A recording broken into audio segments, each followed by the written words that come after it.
¿Qué le da el arte o qué le ha dado el arte a tu vida? Pues me ha llenado mi vida, yo creo.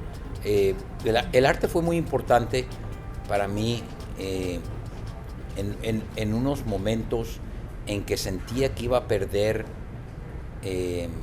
mis raíces, ¿no? Al salirme de Colombia y ya saber que no iba a volver,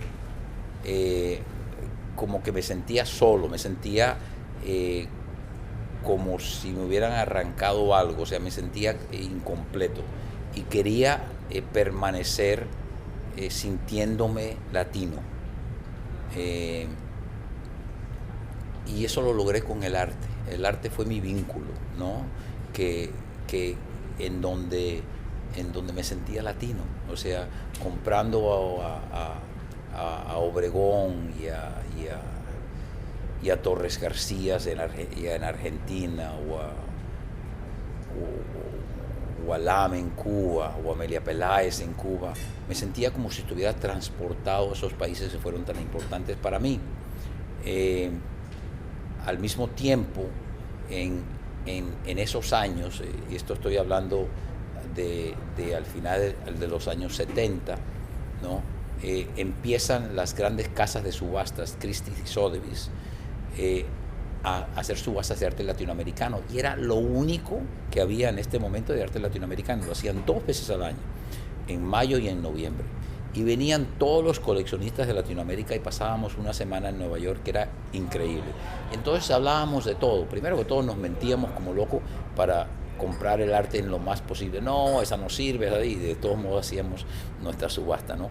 Pero hablábamos sobre la cultura, sobre lo que estaba pasando en nuestros países, y creé grandes amistades, y eso me hacía sentir mucho más apegado a Colombia y a Argentina y a Cuba y a México, y a todos los países que empecé a visitar. Y después de la parte latinoamericana, yo creo que el arte es una de las interpretaciones sobre nuestra sociedad, sobre la vida de hoy, sobre el pasado, y probablemente precisamente cuando veas a alguien como Mata, sobre el futuro, ¿no? El surrealismo ese en donde la mente crea sus propias realidades. Y fue expandiendo mi mente. O sea, yo cada vez que veía una pieza de arte pensaba, o me ponía alegre, o pensaba en el significado, o pensaba en por qué me gustaba y qué estaba tratando de hacer el artista. Y empecé a estudiar mucho los libros de arte, ¿no? Para comprender las obras. Entonces, cuando veo que el arte a mí me hace mejor persona, no solamente intelectualmente, sino en la comprensión humana, pues creo que me empiezo a volver como un profesor. O sea, quería educar a todo el mundo. O sea, empiezo a poner arte en todos mis proyectos y empiezo a tratar de que la gente aprecie lo bueno del arte en su vida cotidiana.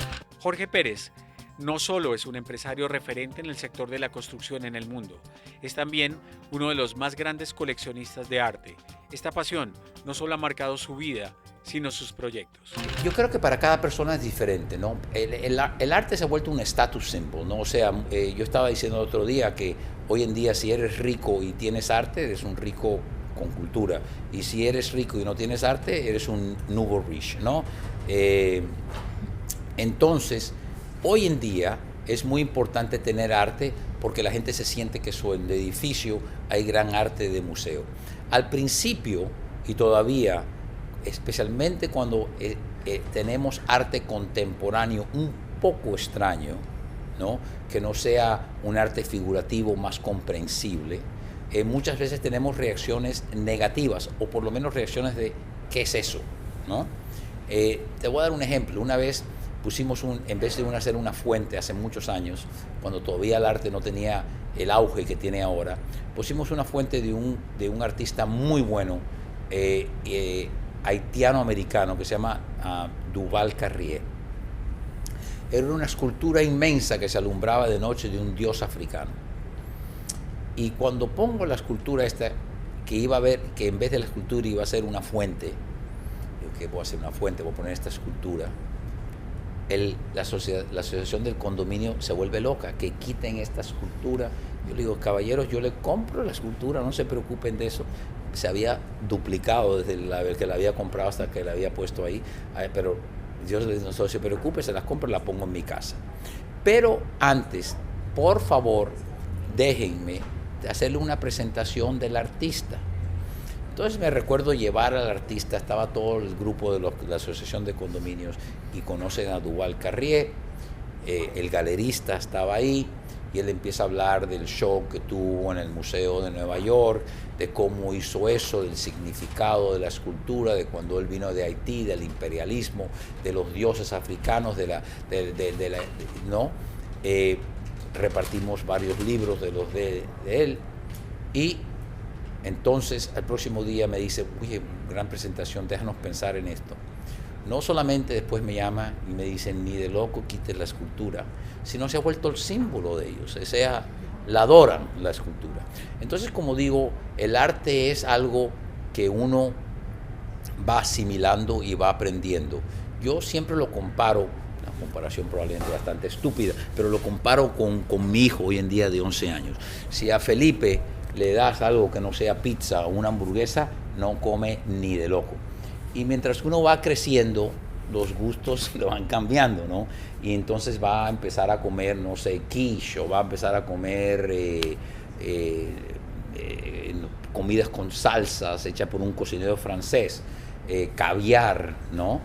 Y entonces el gusto le va cambiando y va aprendiendo a mí, y algunas veces no va aprendiendo, o sea, todavía algunas piezas no te va a gustar, digamos, a mí el caviar lo odio y todavía no me va a gustar, ¿no? Pero por lo menos intento buscar cosas que me van cambiando el gusto mental, el gusto físico. Pérez hizo una enorme donación, más de $40 millones, y una parte importante de su colección personal al Museo de Arte de Miami, que lleva hoy su nombre.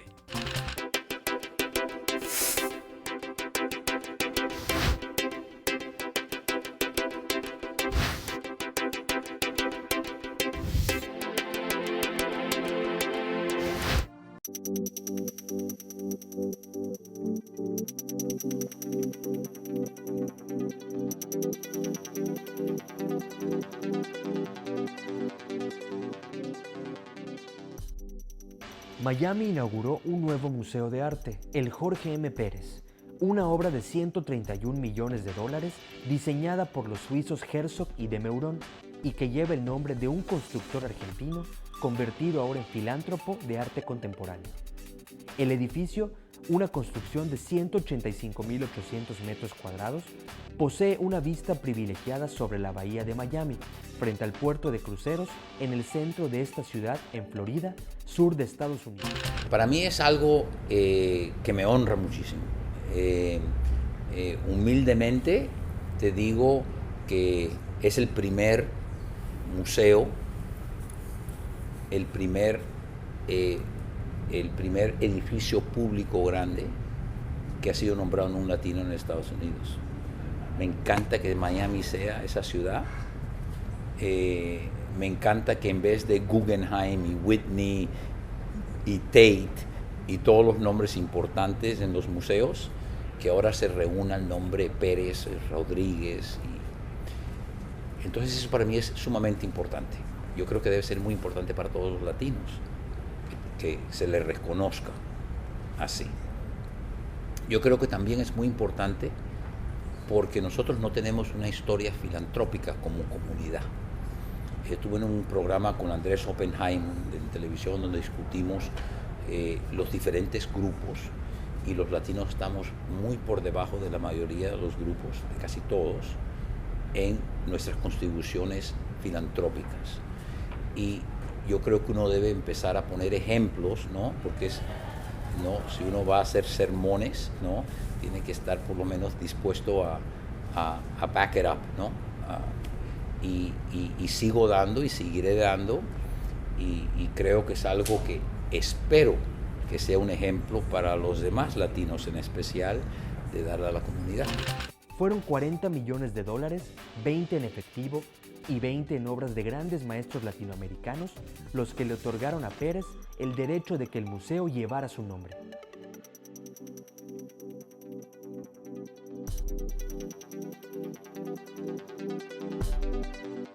Jorge Pérez ha construido la casa para miles de personas y para hacerlo ha tenido en cuenta ideas de los mejores arquitectos y diseñadores. ¿Y su propia casa cómo es?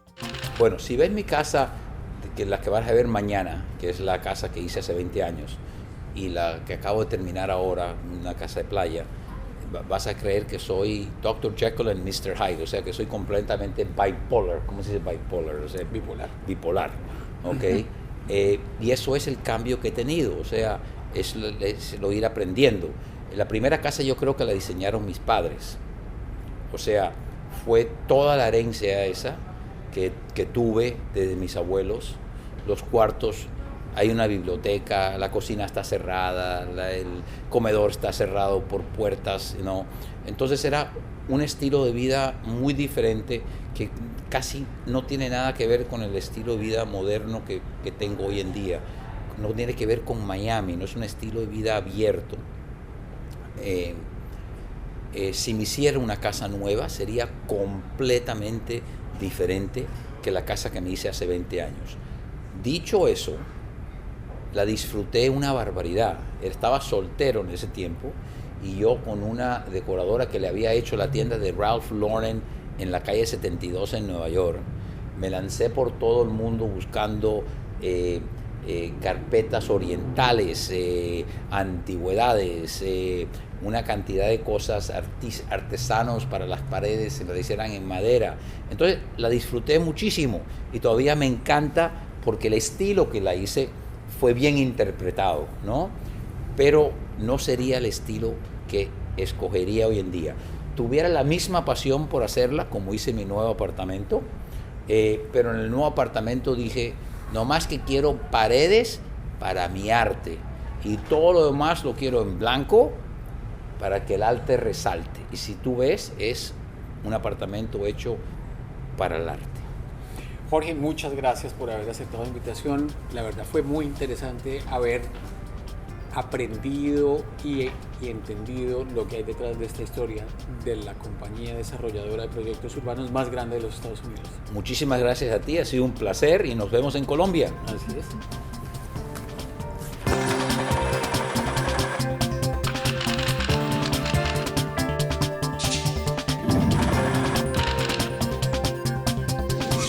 Palabras más con Álvaro García.